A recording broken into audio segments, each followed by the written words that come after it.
Good morning, everyone. If you could grab a seat. There are plenty of chairs in the front. You're just like my students. No one wants to sit in the front.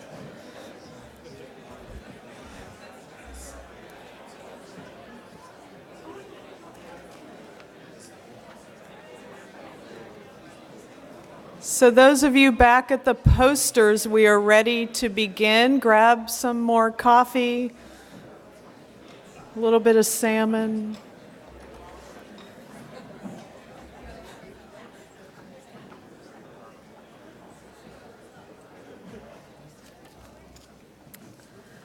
Okay, now I'm officially beginning. So hello and welcome to the 5th Annual Oregon Transportation Summit. I'm Jennifer Dill, Director of the Oregon Transportation Research and Education Consortium, also known as OTREC. We're really pleased that the summit continues to grow in attendance and prestige each year. With 240 people attending the first summit 5 years ago, we have 325 people registered today, maxing out the capacity of our venue here. I'd like to thank our partners, the Women's Transportation Seminar, the Oregon chapter of the American Planning Association, and the Oregon section of the Institute of Transportation Engineers for reaching out to their membership and beyond and helping organize today's event. Thanks also to the City Club for helping us promote the event. So the purpose of this summit is to connect transportation practitioners and policymakers with the researchers doing the best work in their field. At our morning and afternoon workshops and at our poster session in the back throughout the day, you'll have the opportunity to meet students and faculty who are providing the research that will help shape our transportation system. It's also an opportunity for the researchers, like myself, at our campuses to find out what needs you'd like to see addressed in our research to make it valuable. I hope that today you'll continue to build on these productive relationships that we've aimed for each year of the summit. Today you'll be hearing from 36 speakers, including 14 university researchers. You'll also see posters throughout the ballroom presenting the great research done by our students at our campus, back there. I know many of you have seen them already. So please check those out, talk to our student researchers. They'll be there between breaks, before after lunch as well. There's more information on the posters, pages 8 and 9 in your program. So growth is a major theme for OTREC lately. The growth we've seen in the summit attendance is mirrored by the growth in our consortium itself. For example, the number of university researchers who have received grants from us over the years has increased from just 11 in 2007 to a cumulative 59 this past year. With growth also comes transition, and of course, this is transportation, so more acronyms. Our first U.S. DOT grant is winding down, and our new federally funded program, the National Institute for Transportation and Communities, NITSE, was extended recently. We're also eagerly awaiting news this month on the latest federal grant as part of the MAP 21 program. And I keep checking my email, but nothing quite yet. These grants aren't the only reason that we're looking to the nation's capital. Legislation out of Washington continues to affect every level of our transportation system, from our neighborhoods, cities, and counties through our metro areas and states. Last year, when we had the summit, MAP 21 had only been signed into law for about 2 months. There was a lot of confusion at the time about program consolidation, new performance measures, and even what roads were part of the national highway system. Here we are 1 year later, and while some of that is clear, some confusion still remains, even as attention shifts to the next round of authorizing legislation. I'm very pleased, therefore, to welcome to the Oregon Transportation Summit someone who can shed light on this complicated legislation and what it means for all of us. Adie Tomer is an associate fellow with the Brookings Institute's Metropolitan Policy Program. His work focuses on metropolitan transportation use patterns and the intersections between transportation and technology. We're honored to have him here to shed some light on the evolution of federal transportation policy. Please welcome me in joining in Please join me in welcoming Adie Tomer.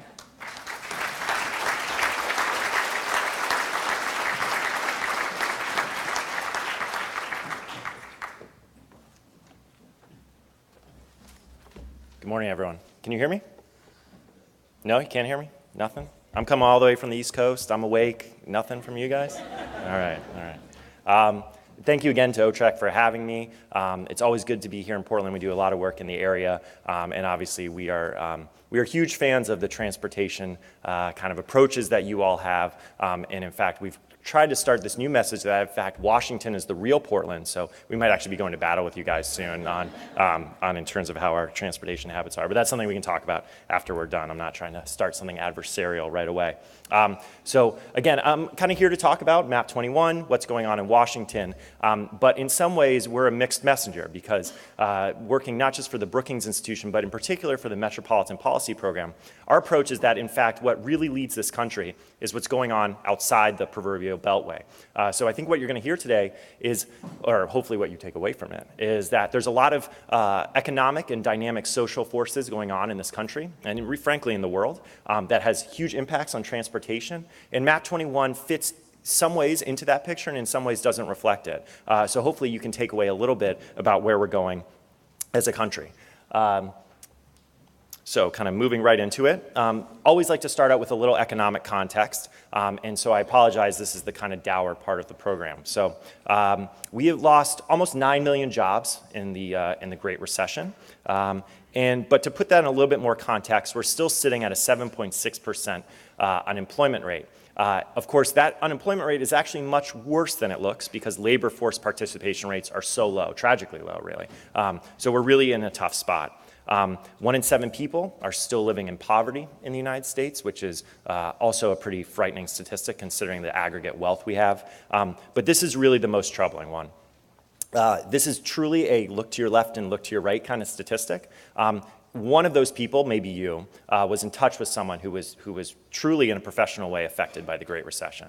And it's really, in many ways, whether you agree with it or not, we kind of did a good job at the macro scale, making sure we got through it. But on a human scale, the effect was just as big as the sociological forces we were able to track from the 30s. So really should not forget how big of an economic kind of tidal wave we made it through. Now, with that said, we are still mired, even though our private sector, for the most part, has recovered, our public sector is still in a tough spot. And it leaves a big question about who's going to come up and help fill the gap, in particular in transportation. As federal budgets have tightened, as states and metropolitan areas also are seeing even tighter budgets and don't have the same backstop of being able to theoretically endlessly borrow money, who's going to step up to make sure we can get the infrastructure we need to build the economic model that will get us into this next period of productive economic growth? So with that said, my presentation kind of moves in 3 parts here. Number 1, transportation needs to be in service of a more productive economy, one that's powered by exports, fueled by innovation, includes low carbon technologies, and is opportunity rich.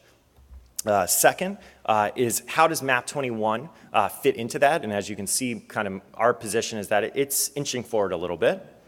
And then finally is where are we kind of going in the future?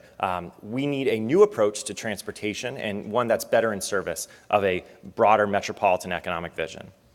So let's go back to where I would like to start with transportation needs to be in service of a more productive economy.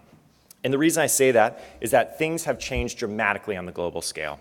So for the first time, we have seen developing nations really start to overtake some of the G7 economic output. You can see here the quote-unquote BIC nations, right, which is an acronym that's not getting used as much anymore, but that their output exceeded that of the US in 2010, and you can see how much that's going to change by 2015 already. But in some ways, while that's one approach to seeing economic development, we are actually even more interested in what's going on in terms of metropolitan populations across the world. So as probably many of you heard, the world has become majority urban, which you just say it, right? Like it's just no big deal, right? It's just another statistic. But it's really a massive change in how humans have lived really since civilization has started. What's unbelievable there is in 21 years, we're going to see it go up by another 10%. So this trend is not stopping in any way. And it's a question of what are we going to do about it? How are we going to build our communities? And how is that different between emerging and already developed nations? But in some ways, what's already interesting is about how the economic growth patterns are so different across the world. So if you look at the map here, it's showing you what are the kind of quote-unquote highest and lowest performing metropolitan areas by economic performance. Blue is bad, if you will. Orange, yellow is good. I'm not sure how that exactly looks on the map. And you can see the developed parts of the world, the classic ones, at least if you will, North America, Western Europe, and then Japan have considerably lower and clearly lower economic performance, whereas the emerging nations are doing much better. So really it leads to a question of how can we tap in to that kind of market growth, especially when our economy is slowing down its growth rates. And this is where exports become just so critically important. So what we want you to imagine, which is frankly should be pretty easy in a place like Portland, where we've been doing a ton of work on something called the Metropolitan Export Initiative that you all have been huge leaders on. You probably see it in the paper. We want you to imagine networks of firms selling their goods all over the world, but also service firms selling what they can. Think of consultants, financiers, being able to sell their tradable wares, if you will, across the planet, tapping into those growth rates and being able to bring more economic resources back to the United States. Now, what's interesting, though, is that we have so much more we can do in this space. So whereas the United States only exports about 13%, the share of GDP in other nations are considerably higher. And I think what's especially noteworthy here is even something like the European Union, where you're now starting to approach the size and scope, both geographically and economically, of the United States. Even they export more than we do. Now, with that said, there's also very good reason for optimism. We still make the kind of goods, let's say like aircraft, precision instruments, pharmaceuticals, that we can sell across the world. Now that leads also into the idea of powering our economy with low carbon technology. The old model of how we've kind of built and funded our environment is really going by the wayside. There's new ideas around new forms of power, new ways to move our vehicles, new ways to track where we move that have really great promise for how we're going to consume energy to kind of essentially move forward with the economic activities that we want to succeed. But yet what's interesting in this area is that in many ways we're trailing our competitor nations like China, Brazil, Germany, who have massive investments, some of them through direct subsidies to try to build up their low carbon industries. So it's a question of how can we play better in this game? Low carbon leads directly into the concepts, though, of also being an innovation nation. We have so much potential here, and we always have been a place that's obviously pushed forward on patents and things of that nature. But concepts like the electric vehicle, smart homes, remote health, as you're seeing here, really have such extreme promise now. And really the concept around the smart city that I think you hear so much about. So some of the examples you can see, like Songdo in South Korea, congestion charging zones in Europe and in Singapore, all hold such incredible promise for how we're going to organize our daily lives. And by some estimates, can be worth $1.2 trillion in market value.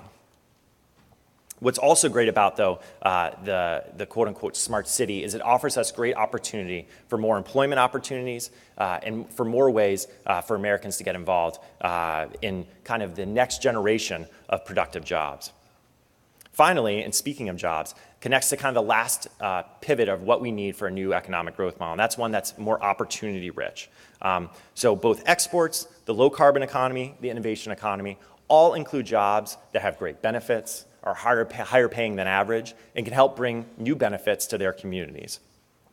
Unfortunately, though, we've kind of built an environment that isn't necessarily geographically accessible, therefore it kind of hurts how opportunity-rich our metros are. So as you can see, 63% of jobs are now in the suburbs of the United States, and 58% of our low-income households also live in the suburbs. Some great research by my colleagues Elizabeth Kneebone and Alan Barub, all about suburban poverty, came out recently. And although now it's going to sound like a plug, but I actually really do recommend reading the book because it'll change the way you kind of see the built environment in this country.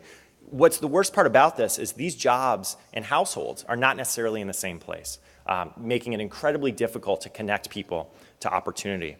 And here's one way to kind of see how that's been trending in the United States. You can see that kind of archetype of poverty living in the cities. It's just outdated. And our growth model during the 2000s has only exacerbated the problem. The question is how we can make our environment more efficient for those kind of living situations, if you will. So this begs some kind of bigger questions, right? Does transportation support this economic growth model? In some ways, it has been, and in other ways, it hasn't. So kind of pivoting to specific elements of transportation in this country, I want to start with freight, which has been a particular passion of mine recently, and as I was just talking to some folks this morning about, is obviously a great, continues to be a major part of this economic community, even though it may not get the same press as your light rail and bike lanes do.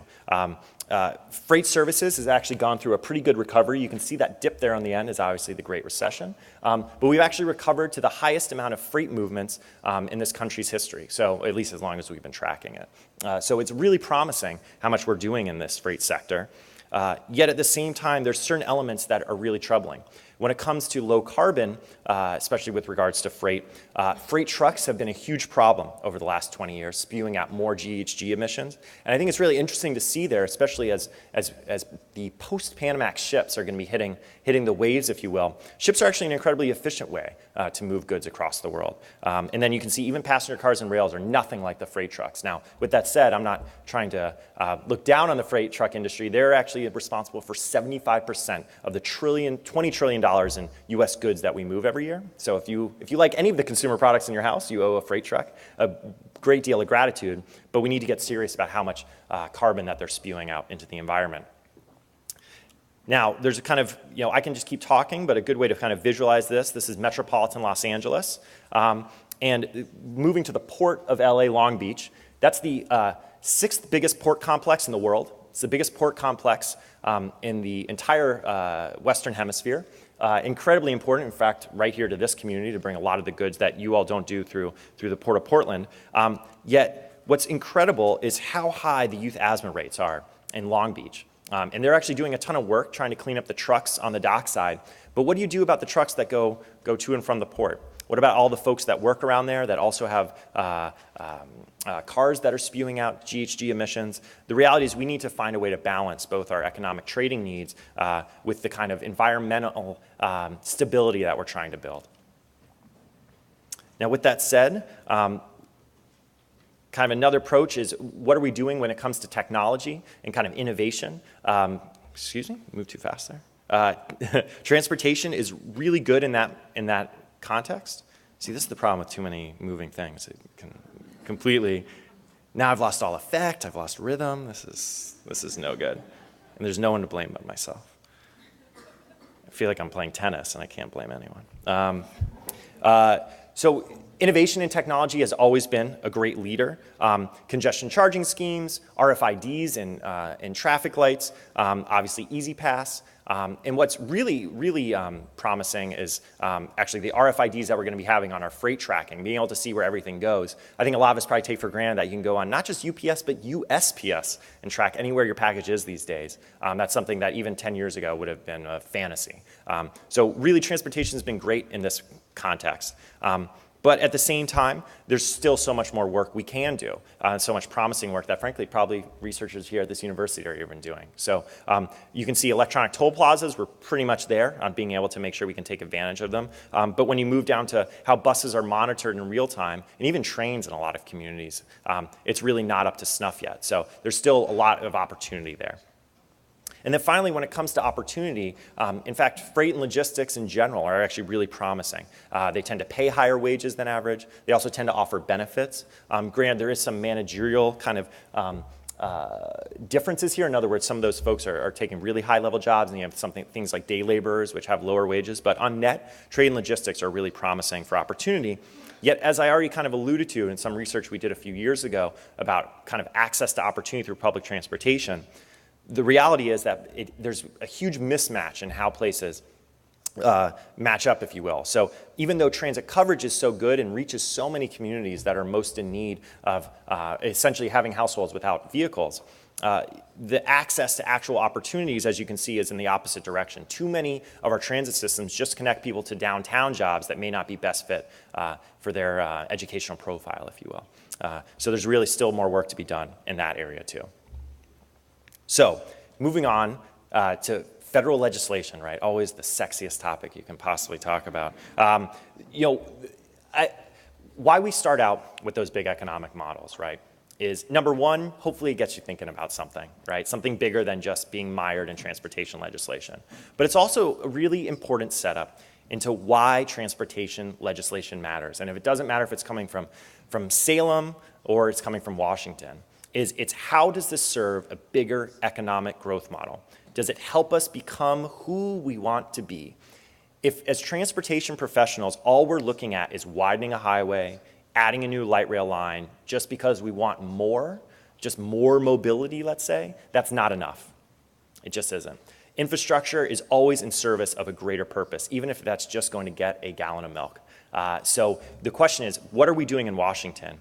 And this is why, kind of, at least I use the phrase, we're inching forward. So throughout the United States history, in fact, we've actually done really well with infrastructure. It normally had a great purpose, and it's a big reason, frankly, why we have our kind of economic power now on the global stage. Everything from the canals in upstate New York to the transcontinental railroads, of course, and to our amazing, absolutely amazing U.S. interstate system.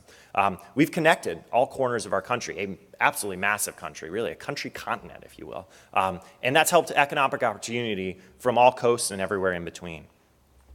But typically somewhere between 1991 and about now, I know it's a pretty big range, but we've really lost focus. We really lost any sense of purpose. I think if you go back through the official kind of debates that were going on in Capitol Hill, also a really, really exciting read if you ever have the time. But Daniel Patrick Moynihan, Senator Moynihan from New York, did some incredible vision building through ISTEA, the 1991 Act. And really, so that's why I say between 1991 and now, we've kind of lost our vision. And even though this isn't the prototypical bridge to nowhere, I think the image really kind of encapsulates where we were going, which is we were building something, but I'm really not sure if we knew what we were trying to connect to. So that brings us to kind of what did we build, right? So this is a graphic we kind of love to show. We've been doing it for years. In the amount of time it took us to build rail from British Columbia to London, we built enough roads to move around the globe 6 times. So the numbers would suggest that's the kind of mismatch we would build. But I think just seeing it that way, and just in these past few decades to be able to do that much building, specifically of one kind of mode, I think makes it clear the kind of lack of clarity and lack of direction we wanted. So at the same time, even as we've built all those kind of roadways, and I think something you all experience even here in Portland, is we still have congestion. Still have endless congestion in our metropolitan communities. And the question is, if we're building all those roads, why are we still stuck in traffic everywhere we go, it seems like? So with that said, finally, to map 21, what do we do? And I'm going to kind of break this down into kind of 3 parts. First off is the kind of the basics of what it included, right? So we're 1 year in, as Jennifer spoke about, into the bill. It's really odd to have a 2-year bill for those who don't follow federal surface transportation legislation. It expires this time next year. So for everyone who's asking what's going to be in the bill, the answer is they have no idea yet. You are so far in advance of them doing that work, which might be part of the problem. But right now they're actually debating a water resources bill and the Amtrak reauthorization bill. So we're really still stuck in figuring out what to do with map 21. It really just essentially extended the prior bill, so the lack of vision has continued. And we maintained that main split, 80-20, that helped us kind of build those roads 6 times around the world in a pretty short amount of time. So I'd like to kind of break it down as what expanded and what did not. So what got a ton of press, especially it's as a darling of the right, is the TIFIA program. So this is a loan assistance program.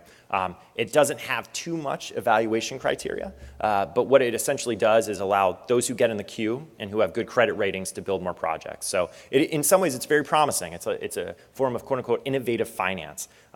We've also added new performance measures, which I just saw the state DOT head of Florida said we don't want to have any performance measures tied to their money. So that kind of doesn't sound like performance measures at all then. So, but I think that might be the approach that you find in a lot of state capitals and state DOTs across the country. There are some new tolling options, although frankly they still don't go far enough. There's actually a really interesting paper out from Reason and Bob Poole, if you all want to take a read on it, about the idea of being able to toll every highway in the country. Not necessarily sure if we agree with it, but it's a really interesting take on what's possible, and what frankly map 21 didn't show a lot of creativity on. There is also, it initiates a national freight policy, something I'm going to talk about a little bit more later. And then there's a new formula bus program, which was really good, especially for smaller communities. But in some ways, what was most interesting was what they reduced. So as you can see, they consolidated or eliminated 70 programs. And it's especially important for that second bullet there, the new transportation enhancements bundle, which enhancement sounds like promising, you know, right? Like something more, and really what they did was take away. Only Washington could pull off something like that, you know? And really what they did was set up a system where our federal government was paying for a lot of local transportation. And they have decided, especially on the right, that that's not something they want the federal government investing in. Now, it's a really philosophical kind of debate, right, over what they should be investing in, but it is a massive change and is leading to less investments in things, for example, like sidewalks and bike lanes in communities across the country.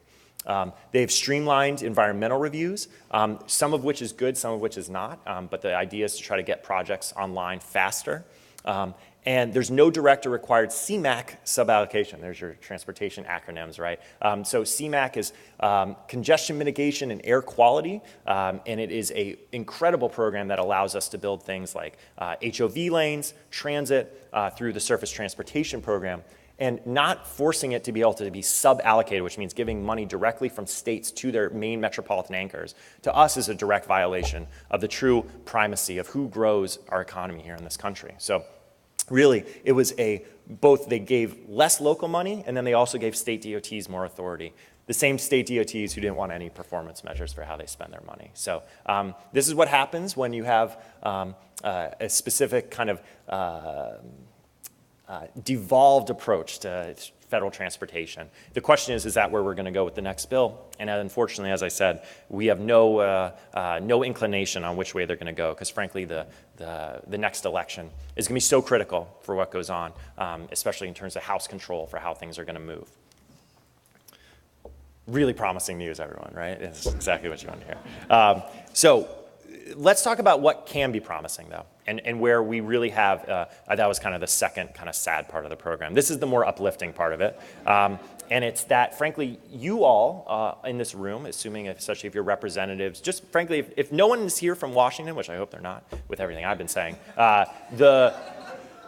you all, the communities you represent, whether it be here in Portland or elsewhere in the state or even another state, you're the promising future. You are what has the opportunity to really reshape your community, because frankly, Washington has pulled out of the game and has shown that's their kind of plan of action until they send another signal.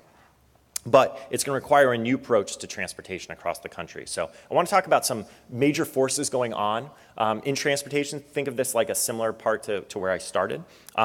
VMT per capita is dropping dramatically. It's the first time in American history, really since the history of the advent of the assembly line process for the car. I mean, that we've just never seen these lines in history.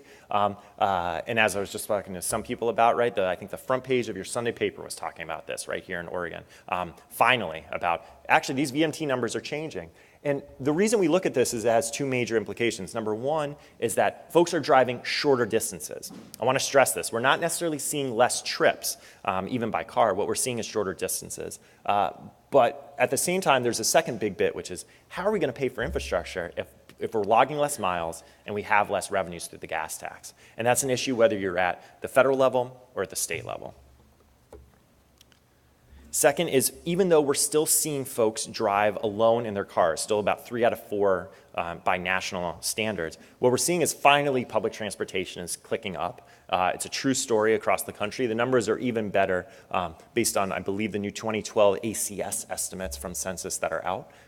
So they're really promising, and we know that this is only journey to work stats, so for people's personal trips, it's even better. So we are really seeing that kind of diversification of transportation commuting profiles at the national scale.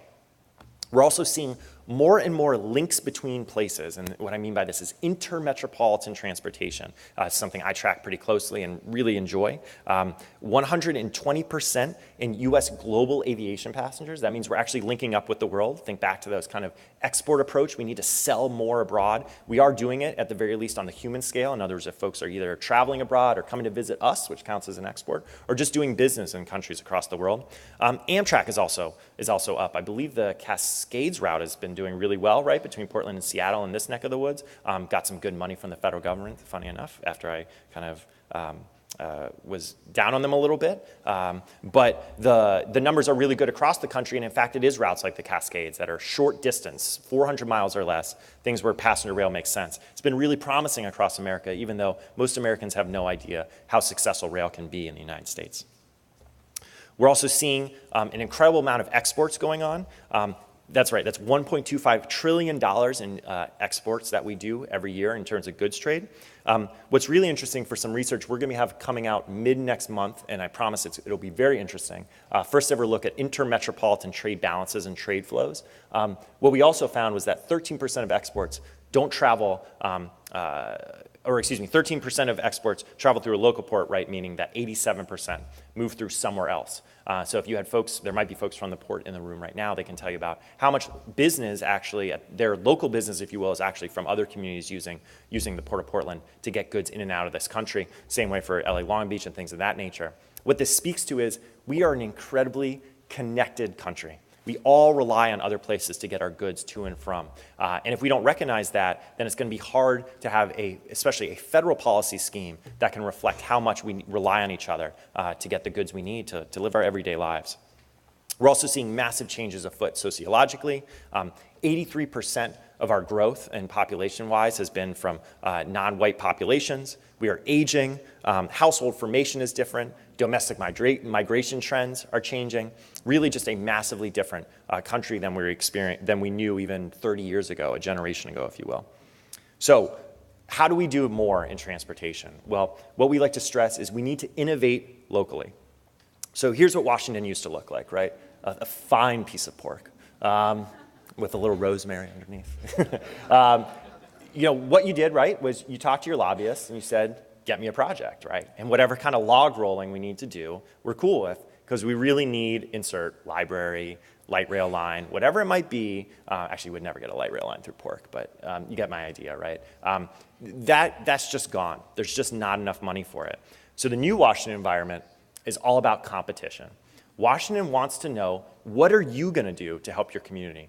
Because if I'm Washington right now, I don't have enough money to give everyone something. And what I want to know is, who can I invest in that I know is also going to invest in themselves so we can get the best ROI on where we're putting our financial capital.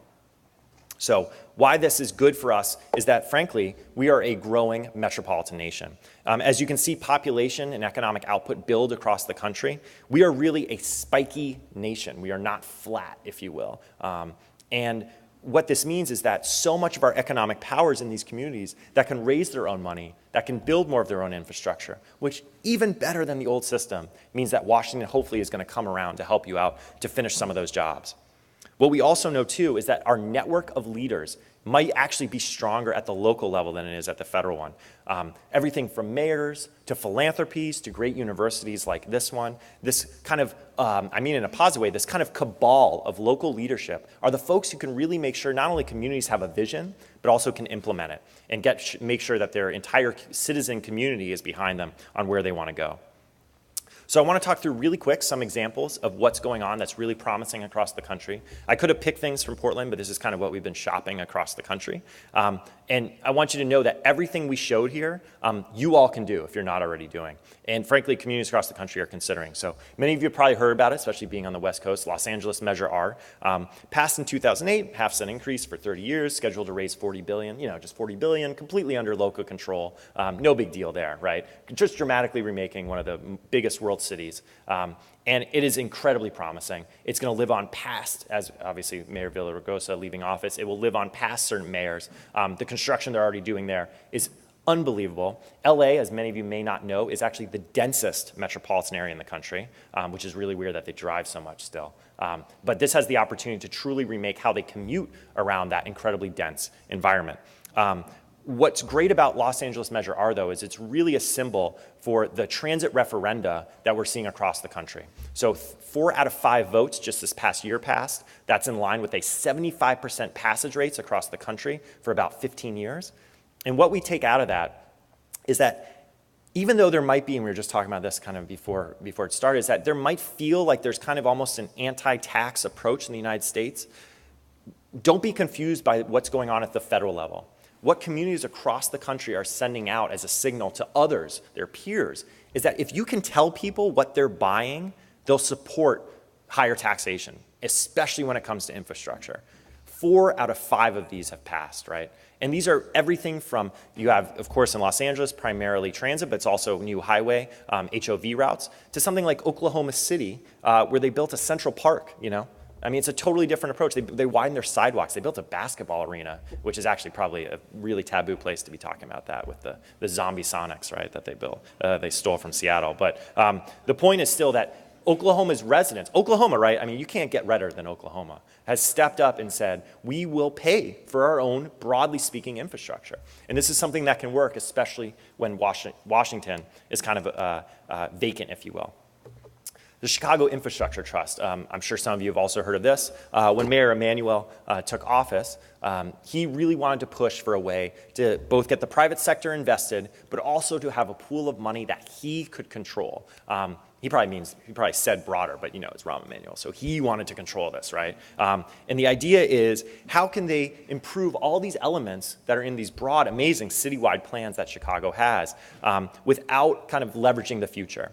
So what they've done is built a trust that private sector interests could invest in, and they get the return on investment from infrastructure investments, and of course Chicago gets new infrastructure. This kind of model can be built across the country, and I could actually do a whole presentation on how this kind of innovative finance works. But I would just stress, go to the Brookings website, other websites out there talking about innovative finance to kind of learn about more about how this could work in your community. San Francisco's variable parking meters. I'm sure some of you have maybe even experienced this when you've been in San Francisco. I forget the exact neighborhood it's in. But the idea, right, is how can we stop kind of the famous Donald Shoup idling exercise, right, of how bad that is for the environment? How can we make sure we have parking spots open? We have the technology. San Francisco has already started this program. We actually have one going in Washington as well. And really, it's an incredible opportunity not just to help the environment, but actually to help small business owners too, to make sure folks can get access to the shops as efficiently and easily as possible. And then finally, to really give local Washington, I want to stress this is local Washington now, a lot of DAP. We have used value capture techniques. Now, I'm sure, especially with a room full of academics, you're familiar with what the technique means. But what we like to talk about on the road, for those who don't know, the amazing Hong Kong subway system, always building out. What you're really looking at is a massive value capture system, and they're really a property magnate, right? So what Washington did when they wanted to build a new metro station, this is actually the neighborhood I live in, these buildings are all essentially new, and there was already a rail right-of-way. So they said they wanted to build a new rail line, and instead of just letting the private sector keep all the profits from the investment in the rail station, they made the private sector landowners pay for the new rail station. Well, what ended up happening? All those landowners that were there basically all sold. They didn't even build the buildings. They made a profit even after their investment. You built a whole new neighborhood, which is why my family lives there now, where there wasn't a metro access, so no one wanted to live there. And you've now built what's becoming, as you can kind of see on the horizon, an entirely new, what in a mid-40s or a population size of like 1 million metropolitan area would be their entire downtown. Just built from scratch, all by building a new metro station. Very minimal public dollars needed. So yeah, they had rail right of way, but they were able to build something incredible, and again, being able to leverage private sector interests. Landowners love public transportation. They know what it does for their land values. So it's a question as public officials and those who are interested in the public sector's best interests, how can you get involved in that process? So finally, also, we need to reform more nationally. So I want to kind of show you some examples of what's going on across the world. The port of Qingdao, if I'm saying that right, I'm probably not, in China. It's really just a symbol for what China's doing to kind of build out their port infrastructure to trade more. They have, they just became the biggest volume goods trader in the world. They are an incredible process of making sure that they can sell advanced manufacturing products across the world, even though they tend to specialize in the kind of assembly part of that. These are national investments done all across the China seas to make sure that their ports work so they can get goods in and out of their markets. It's really investment with a purpose. Germany is doing something similar. They're investing massively in their freight rail, trying to make sure they connect better the ports of Rotterdam and Hamburg.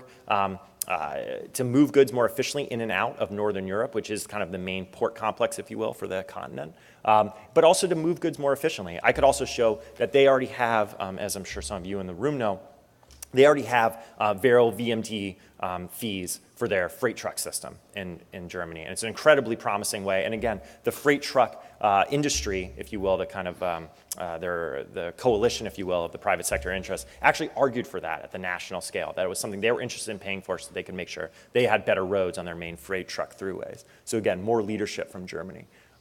I already mentioned Songdo, but this is in South Korea. It's still having trouble getting off the ground, but actually trying to build a smart city from scratch with incredibly good access both to the airport in Incheon and also very close to, of course, the economic and political capital in Seoul.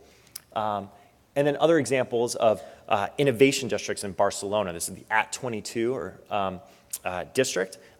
Incredibly promising way to try to make hot houses of innovation, places where firms can have knowledge spillovers, general agglomeration effects, all done with a sense of purpose by their municipal government, with investments from the national government and actually the EU Commission as well.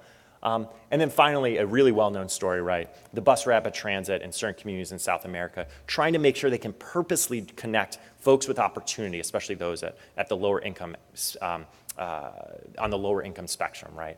And these are places with also massive, horrible congestion problems where BRT really makes the difference for some of those households. So what did we do last year? Again, it's so funny because we talk about how little is going on in Washington, and you know, the reality is for infrastructure folks, we really shouldn't be complaining at all because at least we get bills that pass. But in the past Congress, we passed, of course, MAP 21. We also passed FAA reauthorization, which was on, I think, something crazy, like 60 extensions. So it made safety lose extensions look like nothing. But the question is, what are we going to do now? So as I mentioned, we're talking about water resources. In fact, the House just introduced the bill last week.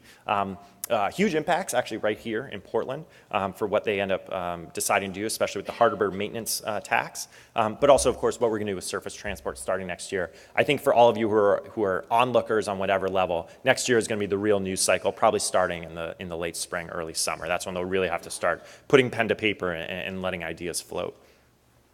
As I mentioned in some of those ideas, we need to have more of a market approach. We need to have a private financing office through OMB, which can really help communities get a better understanding for how they can make smart deals with the private sector. You don't want to kind of have your lunch eaten, if you will, like Indiana did with their tollway. Also, things like America Fast Forward bonds, who can provide better market rates for communities that are trying to float in ways to fund infrastructure. And of course, the age-old National Infrastructure Bank, something we're a big fan of. We're not sure if it's going to happen. We kind of really like the idea of the repatriation for corporate profits to go to that, but we're unsure. And then finally, what's really important, and again, kind of alluding to the research we're going to start putting out starting this October for about a year, is how do we establish a national freight policy? So much of what we do every day, I mean, the way when we're talking to folks about this, I mean, look around with what you brought here with you. Chances are almost none of it was made here in Portland or wherever you came from. So how did it get to you? How are you able to basically live your life the way you want to live it? It's really freight. And as the freight community will always tell you, freight doesn't vote. But we just think they haven't done a good enough job telling the broader community about how much value they provide to us. So something like a national freight policy is going to be big. We're not sure if surface transport is going to approach it next year. So we're going to need to get serious about it if we want to keep up with our competitor nations. So with that, that's kind of the end of my presentation. Again, what I want to stress, right, is that it's not about just having federal legislation. We're going to always pass ideas. It's a question of how can we have a vision behind it. And if we're not getting one from the federal government, or even if we are, it's really incumbent upon our metropolitan economic anchors and their state partners to push forward their own vision to make sure it's a reality, to kind of get to where they want to go. So thank you for listening.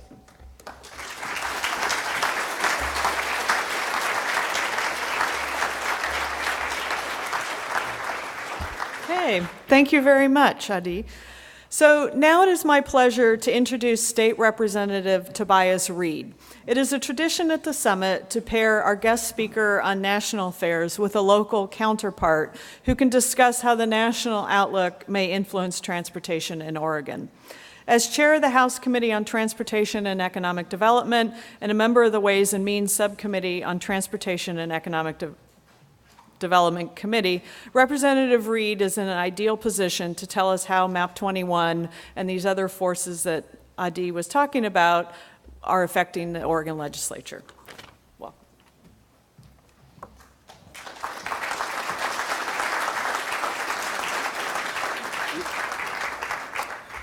Well, thanks for letting me be here. I have to start with a confession. There's probably two good reasons that I should not be up here. One is, how foolish is it for someone like me, a citizen legislator, to come into a room full of experts and try to say something about transportation? The second is that I'm following Adie. So I'm in kind of a tough spot here, but I hope you'll let me do a quick survey of some of the things that are happening in the Oregon legislature, and then I think we can get to where I suspect I will get more out of this than you will in terms of dialogue and discussion, because we are facing an interesting set of choices in Oregon. The first thing really I'm going to try to go back here at the beginning, is to remember that this is a really diverse state. Some of you who might not be from here could be struck by the diversity here. I had the good fortune to be part of the redistricting committee a couple of years ago, and we did 17 different hearings around the state. And this is a big place with a lot of different stuff. You can see a place like this and think it's a rural state, but like everywhere else, we have our congestion, as has been mentioned. So I want to try and give you a little bit of a flavor of some things that happened in this other Capitol building. The good news is that it is not nearly as partisan or challenging as I hear it is in the other Capitol in Washington, D.C. One thing we did to start is continue some programs with which you are probably familiar.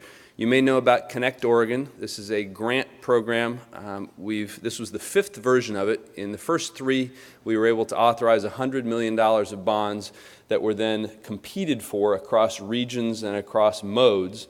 I'm told that it has become something of a national model. I haven't experienced it from other states' perspectives, but we really like it in the legislature because we feel like it gives more assurance that good projects are being funded. And these are non-highway fund eligible projects across rail, marine, those kinds of things. But we added something this year, and we had a big discussion, some might say a big fight in the legislature about whether this made sense. We added bike and ped eligibility for this program. It doesn't mean that there's any guarantee that bike and ped will be eligible, but it allows bike and ped to compete on the same level as rail and air and marine and all the others. So we'll see if that happens. And there were good stories that we heard about how bike and pedestrian investments can contribute to the entire transportation system, and that, after all, is the point.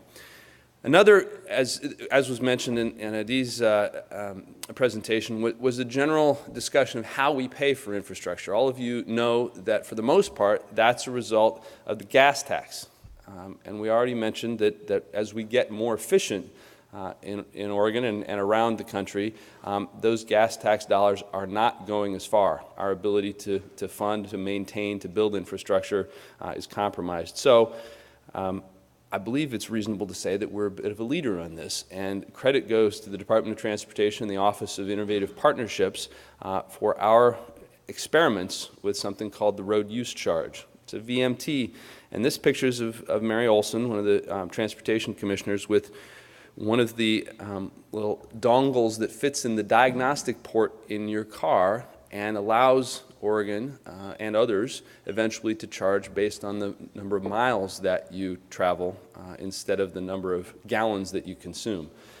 We had a lot of good discussion about this, and I think it's a matter of time. There are a lot of people that are uncomfortable with this technology, but this pilot project that we completed allowed a number of people, including me and a number of other legislators, to have the experience to be able to talk directly about how this is not nearly as big and scary as some people would have you believe. So we passed legislation to make a much bigger pilot project take place.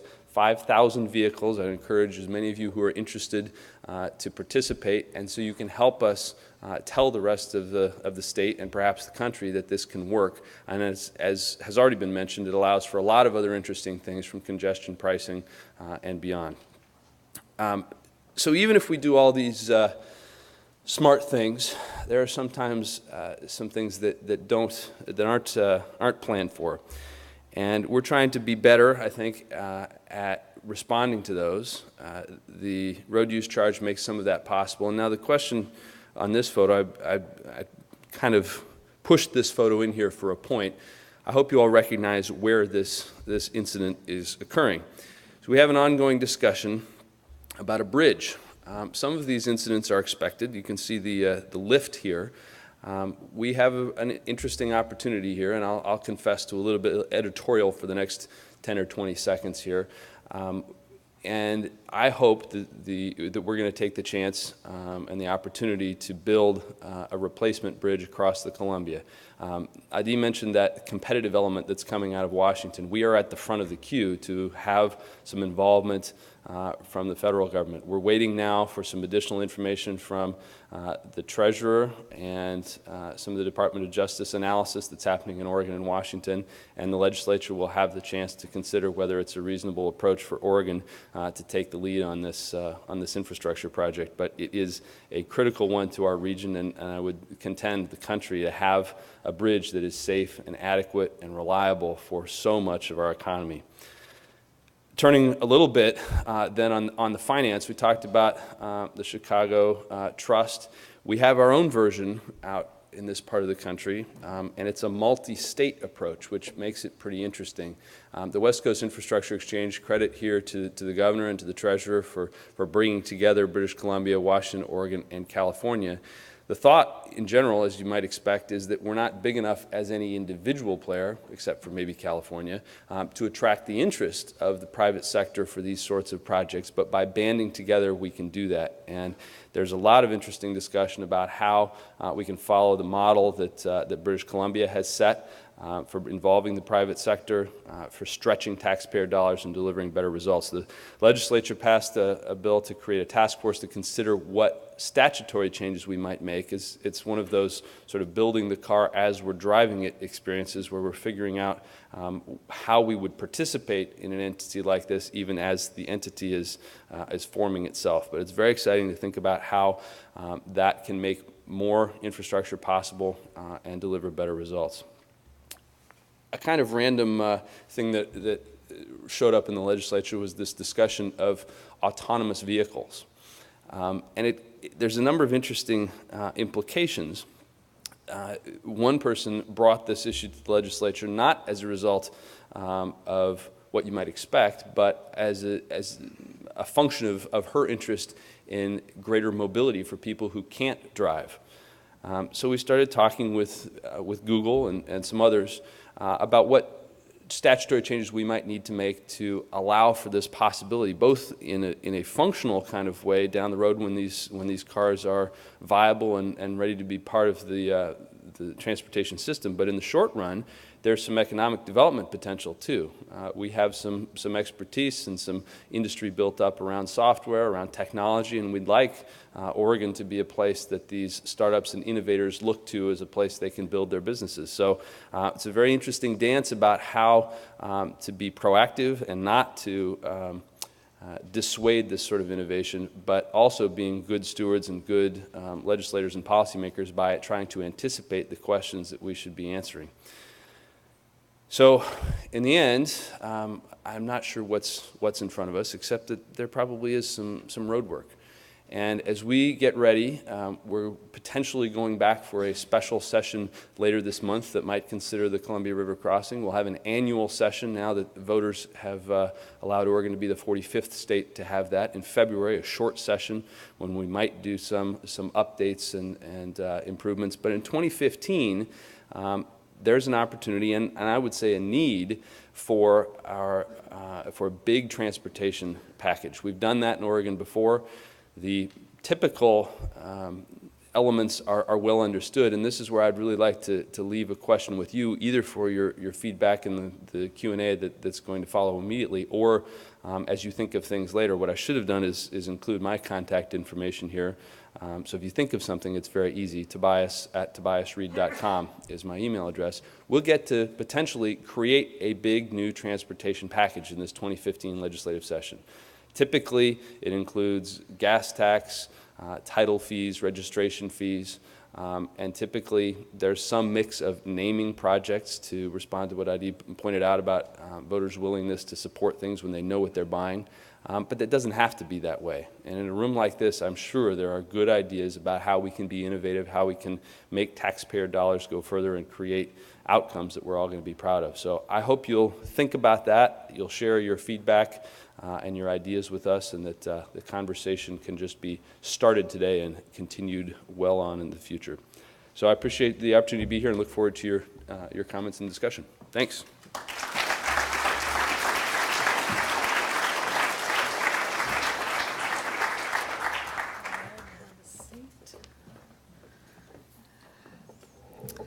So we are going to start some Q&A now. We're going to start out with some questions between our speakers. We do have a couple microphones, but I think they need to be moved back, not right next to the stage, so when we open it up to the audience. Adie, you're going to start, right? Yeah. Right. So with regards to the, you all hear me? Should I just take it? With regards to the transportation package, you know, what in your, you kind of were asking for ideas, right? What if it was your kind of just, if you were to introduce a bill, I guess is the better way to put it, right? What would be the components of it that you would see as kind of the change that the state and especially, you know, this community needs? So we didn't actually plan we tell each other in advance what our questions were going to be, and you'll see that in a moment because I'm going to ask him a similar question. I think for me, the largest element has to be an element of transparency so that voters have some confidence that we are being good stewards with public money. And consistent with that, I'd like to see some policies that allow for innovation, that allow for the involvement of the private sector and the achievement of things that both the private sector individually and the public sector individually could not do. I don't think we do nearly enough in government generally, at least state government I can say from experience, in testing new approaches and in thinking beyond the next election or the next sort of short period of time. I'd like to have us create a much bigger focus on 2 or 3 or 4 decades, and to devote potentially a more significant portion of those resources to evaluation of the approaches so that we can do more of what's working and less of what's not. That probably brings me the opportunity to ask you the question, which is, what do you see in all these other states that we should be adopting? What are the best innovative approaches that we should be considering as we go into 2015?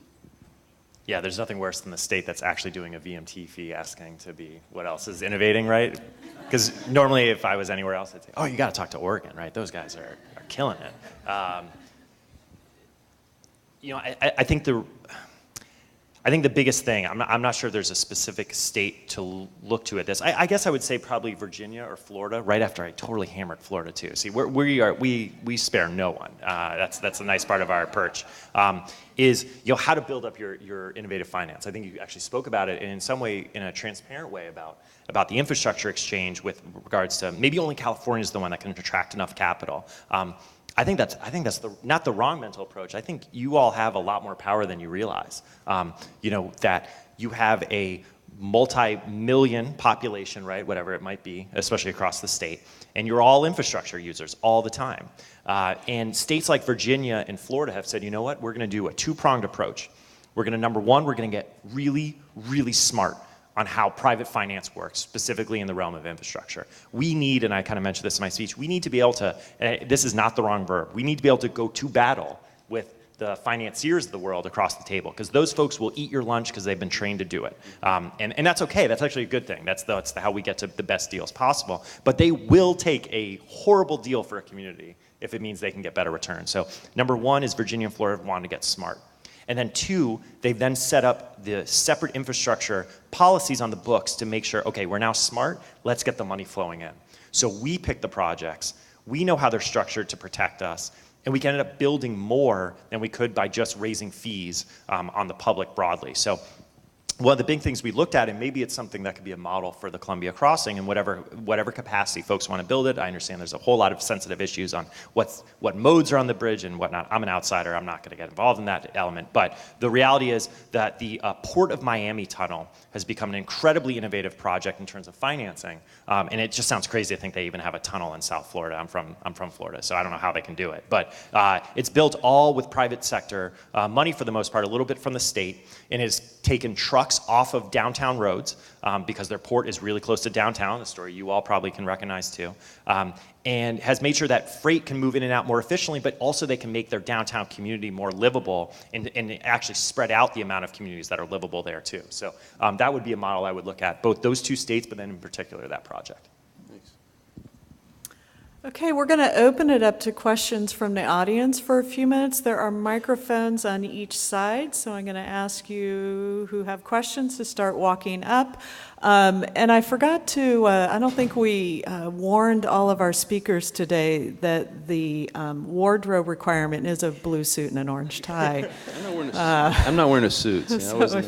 Okay, blue jacket. Yeah. So anyway, I will pose one to Adie, and that's the VMT fee. So when you're out at the other states saying, look to Oregon, are you optimistic that we'll be making progress there? Because at least at the federal level, it sort of got shut down in the past couple of years. So. Yeah, right. Ray LaHood said support, and then whoever was the press secretary at the time completely cut him at the knees. It was a pretty interesting political dynamic. Yeah, it's going to happen. I mean, it's going to happen.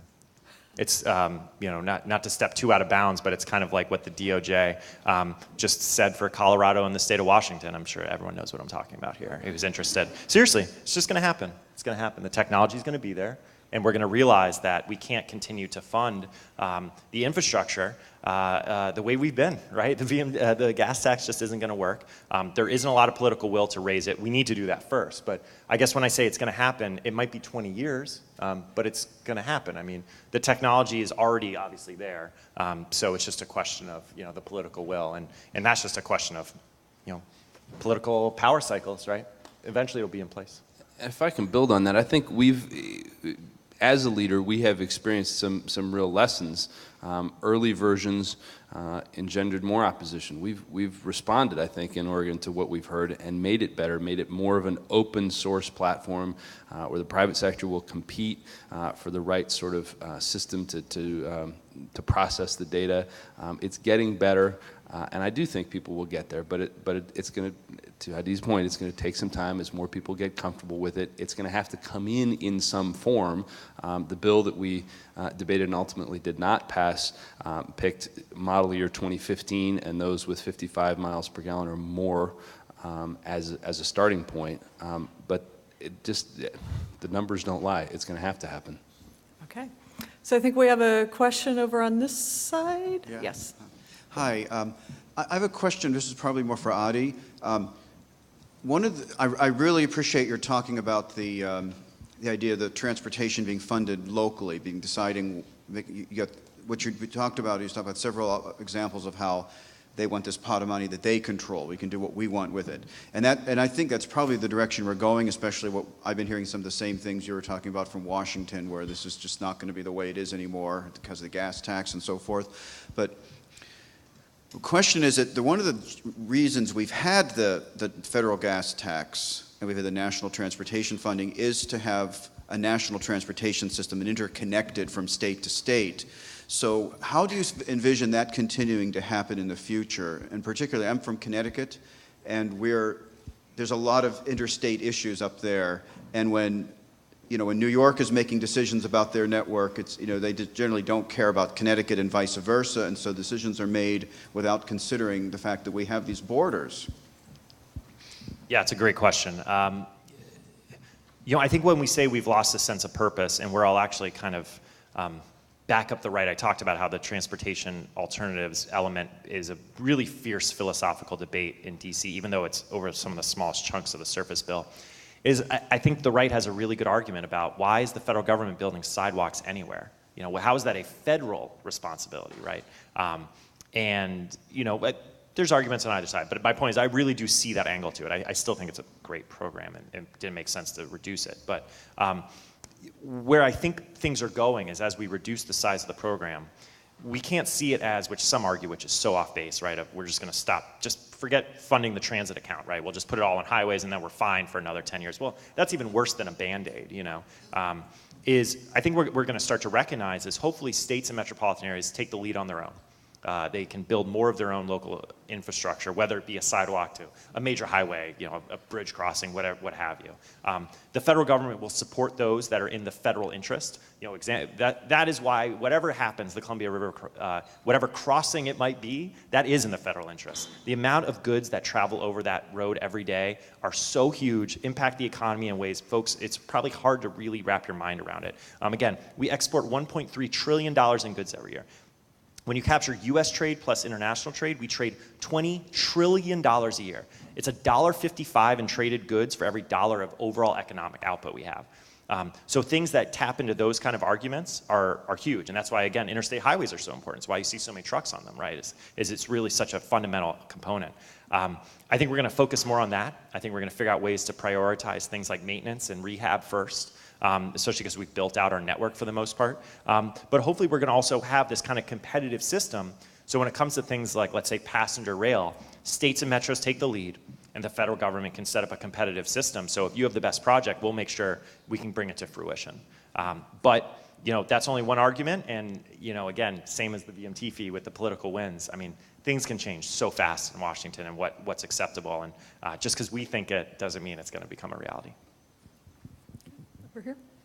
Thank you. My name is Olivia Clark. I'm from TriMet, and I want to thank you both for being here. But I have a question for Representative Read. First of all, I want to thank you for all of your leadership in the House on transportation. Even beginning with your freshman session in 2007, when you supported TriMet in our effort to kickstart the Portland-Milwaukee light rail line. And you can see now that the bridge is coming out of the water, and all of those efforts have really come to fruition now, 6 years later. My question is, thank you. By the way, for those that don't know it, if it weren't for the state legislature and folks like Representative Read, who contributed $250 million of lottery funds to that project, we would not be building the Portland-Milwaukee light rail line. My question is really about the future, and you brought up in your PowerPoint presentation that the state is incredibly diverse, and we here in the metropolitan area are very sensitive to that. And I'm wondering, given the model of Connect Oregon, which has worked really well and has had a lot of local involvement in the selection of projects, non-highway projects, if we shouldn't take another look at, and I know this is going to be blasphemy from some of my friends in the transportation world, but what if we really looked at the distribution of the dollars that we have differently today and took into consideration that diversity of interests around the state, and maybe unshackled some of the resources that we have and gave the regions more flexibility. We had something like that a long time ago with, I think, the regional strategies. Maybe it's time to look at that as well, because you've got areas of Oregon where they can't afford to maintain roads at all and are grinding them up and taking them back to gravel or dirt. What's the possibility that we might open that up, Representative Read, and look at distributing those dollars differently, knowing that the metropolitan area also has a much greater need for transit? It's an excellent question, and after I give my half-thought-out answer, I'd be interested in what Adie has to say about it too, because I think what I often observe from the perspective of the legislature is this notion of, we impose preemptions and conditions on county and local governments, and then say to the federal government, don't do that to us. And so there's a certain inconsistency in this dynamic of telling the entities below you, and I use that in quotes, what to do, and telling those above you not to. So I think the notion of being flexible and allowing local communities and regions to do what they know their areas need is attractive. The worry, I think, is how we can then ensure that the entire state functions together, just as the same challenge confronts, or I imagine it confronts, the federal government. And just exactly how you navigate that is a challenge. To say nothing, that's from the policy angle, and that says nothing about the politics of it. So I think it's a good question to ask, and it's something we need to consider as we put together a new transportation package. I hope that we will not do what the federal government did with MAP 21 and just essentially extend and do the same sort of thing. If we come to the conclusion that what we're doing now doesn't need to be changed, that's fine, but I'd like to do that through a deliberate process and a real considered sort of debate. And I hope that we'll find some things that we can change. The distribution might be a good place to start. So I don't have a more specific answer yet, but I think it's a good discussion to have. This side? I think typically federal funds have not been allowed to be used for maintenance. And your notion that the federal government doesn't necessarily agree that federal funds should be used for sidewalks leads me to think that if we could use more state and local funds for sidewalks and some federal funds for maintenance, freeing up those state dollars for new infrastructure, even sidewalk infrastructure, that might be something to consider. Yeah, we're in total support on that. You know, they call it, right, fix-it-first approach to federal infrastructure, and you know, we're huge proponents of it. I mean, we already kind of built our network, and it's kind of foolish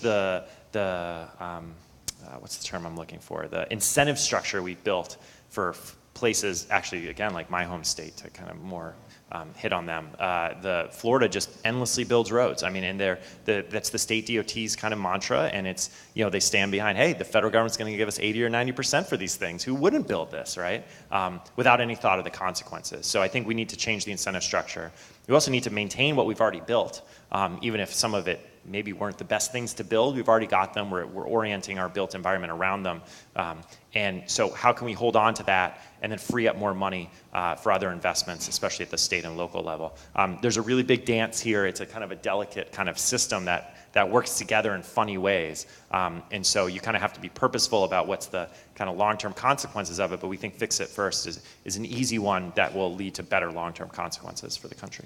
It's also one of the things that gets me most excited about this performance-based contracting kind of infrastructure bank approach that we can think about operations. And we had a terrific hearing in our committee during the session when Sarah Clark, the president of Partnerships BC, came and testified. And we asked what were the criteria that allowed her and her group to decide that a particular project made sense for this approach. And one of the things that is sort of obvious on hearing it a second time is that notion of long life and opportunities to do things differently in the operation and maintenance of these facilities and projects. So I hope that discussion is going to pervade a little more, and that we're not just going to be thinking about building it, but what happens as we maintain and eventually have to upgrade or replace.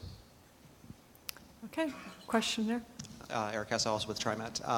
So digging a little more deeply into the sort of federal interest piece, because I think that is going to be sort of the frame on this conversation for the foreseeable future.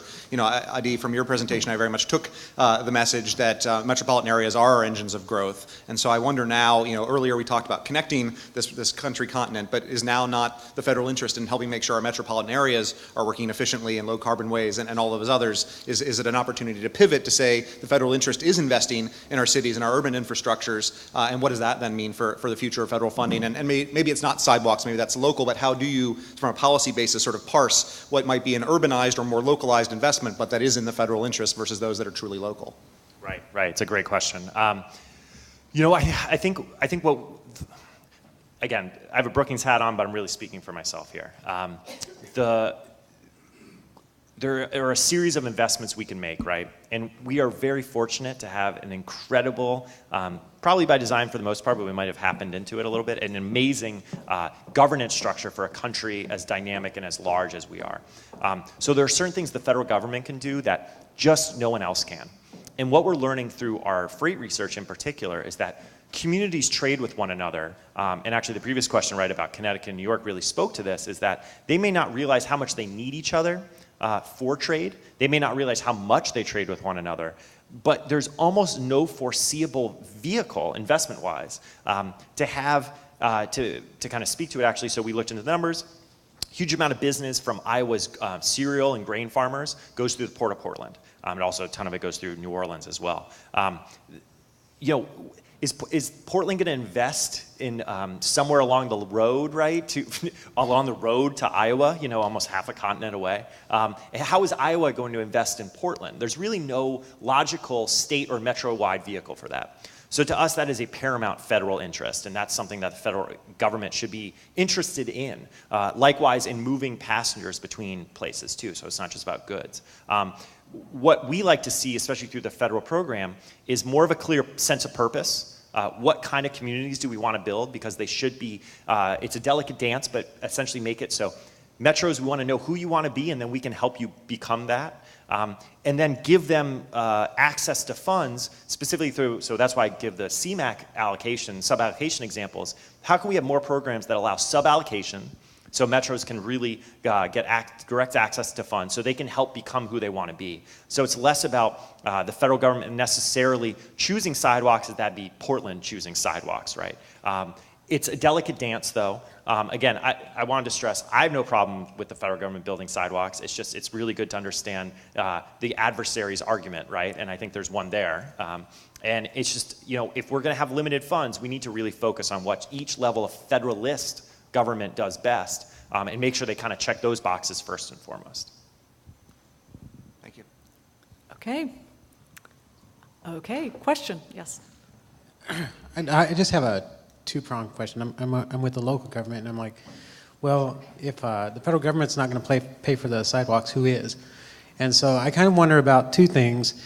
With the VMTs being reduced over time, if there was any discussion like in state or federal legislature about doing away with some of the gas subsidies and recovering some of that money and putting it into infrastructure that is, rather than subsidize it, then with the reduction in BMT, you're still going to have people paying higher prices at the pump, but you could capture that tax as opposed to a subsidy. The other prong to that is has there been any thought? I know that in California that some of the lanes of the freeways are being privatized and tolled, and I'm just kind of thinking you have the Glenn Jackson Bridge and the CRC, so maybe privatize the CRC and let private companies invest into that and capture that money, and then you still have a public option. Let me start with the second piece, and I don't mean to jump on one word in your question, but this notion of privatization has been a really interesting discussion. A lot of people, when they say that, have one thing in mind or one version of it, and what I've discovered in the conversation is that means a lot of different things to a lot of different people, and the promise and excitement around some of the approaches that the West Coast Infrastructure Exchange is considering is that involving the private sector can happen in lots of different ways, all sorts of different flavors, sizes, shapes, and varieties. So you can share the risk and the financing with the private sector to all sorts of different degrees, and it's a discussion and a negotiation about how much of a share of the upside that requires. So that is a possibility on a lot of different projects, but I think we have to be really careful as we have that discussion to avoid the notion that privatization means only one thing. Using private sector dollars and private sector involvement can be very good, but we have to be careful in protecting the public interest and ensuring standards, both in terms of construction, if that's a part of it, labor standards, and a whole variety of things. So it's intriguing, but it's very complicated. Maybe leave the other part to you. Thanks. Look, I think if I understand your question correctly, when it comes to the gas tax, we haven't raised it since 1993. It's one of the only federal taxes we have that is not indexed to anything. In other words, it's essentially a flat tax, and we've lost so much purchasing power from it that even though, and it sounds like we're kind of in agreement on this from Jeffrey's earlier question about we're eventually going to go to a VMT fee. We've kind of dug ourselves in a hole, though, by not indexing this tax. And it's been really tragic when we've had an incredibly, really, in the in the recent past, all-time lows on the real cost of construction, everything from materials to even labor, obviously because of all the availability of human capital. So it's really been tragic that we haven't raised it in the recent past. We hope that we're going to raise it again in the future because it's really a two-pronged solution. We need to think about sensible long-term investments that really get after the efficiency changes and the hope that we're going to possibly even be continuing to drive less too. But also that we need in the short term to recognize how we all commute right now for the most part and get more money into the system so we can build out the infrastructure that frankly will not only allow us to work or travel better now, but also actually sets up that infrastructure for the future to build the kind of communities we want 20 years down the road. We're really just shortchanged, and a lot of states don't index their gas tax either, so it's really been a tough environment that I think we didn't realize what a difficult what a big mistake we were making because, frankly, tax raises on gas taxes were coming pretty regularly for a while, and then they just kind of stopped. Okay, I'm going to have our final question over here. I just wanted to follow up on the gas tax versus VMT. I guess what makes you, either of you, confident that a VMT fee would raise more revenue or that there would be a public appetite or acceptance for a VMT fee as opposed to gas tax increases? Well, I'm not confident that it necessarily would raise more money. It depends on what rate we set and what other conditions we might put on it. But it is attractive to me because it has so much potential and so much flexibility. We can do something with congestion pricing. We can do things about different technologies. All of those things are possible in a way that they're not possible with a gas tax. And as far as public acceptance, I think that will come over time as more people have exposure to it. We definitely saw it, anecdotal certainly, and it wouldn't stand up to your research methodology. But the early small pilot projects have yielded some good results with people who were skeptics coming in and saying, it's not that big a deal. It doesn't have to change how I drive or my behavior. It's not overly burdensome or any of that sort of thing. And this next pilot project that will include 5,000 vehicles, I hope and think it will probably yield similar results in terms of people being comfortable with it, and we build from there. Yeah, I would add, and it really is so great you guys are doing this. I cannot stress enough. We really do tell every state to look to you guys. It is unbelievably promising. What gives us confidence, really two-pronged. Number one is, and I believe you all have this, right, the opt-out opportunity, and which is hopefully going to be more expensive, right? So you can help convince people they probably shouldn't do it, but if they want to. And when I say that, just the opt-out too, also I kind of bundle with that the element of legal controls. Nationally, the ACLU hasn't really gotten involved yet. They will. But I'm confident that we're gonna get the kind of controls, like for example, the jilted married lovers, right, knowing in court where they've traveled. In fact, it's worth interrupting just to say that in the legislation we passed to create the pilot project, the ACLU was involved and they supported the legislation based on some changes we made at their suggestion. Absolutely, and it's great. And I really think everyone is going to be able to work together on this because this isn't really that complicated. And as we've all seen, frankly, with the NSA kind of information coming out, is we're all really being tracked a lot more than we might know. So, I mean, let's be honest, where I drive is about the least of my concerns, is maybe the content of my text messages and things. But then the second is, that's a really big, really big, the biggest thing of all here is the cultural surveying that came out of Europe and Singapore post their congestion charge schemes. Now I understand that's only one component of it, but it essentially is really a proxy for being tracked of where you go. And the public, in all cases, was at 25 to 35% or so acceptance before. In other words, the government really rammed this through. And in each case, both in Stockholm and London and Singapore and in Milan as well, it flipped completely. Folks really started to support it. They noticed the differences on the roads, especially in their urban centers. And we're confident we're going to see the exact same thing here in the United States. Look, sometimes leadership is listening to the majority. Sometimes leadership is kind of teaching the majority that what's going to give them a better future. And unfortunately, VMT might be in the latter here, but we're confident that it's going to work throughout the country. Okay, thank you very much.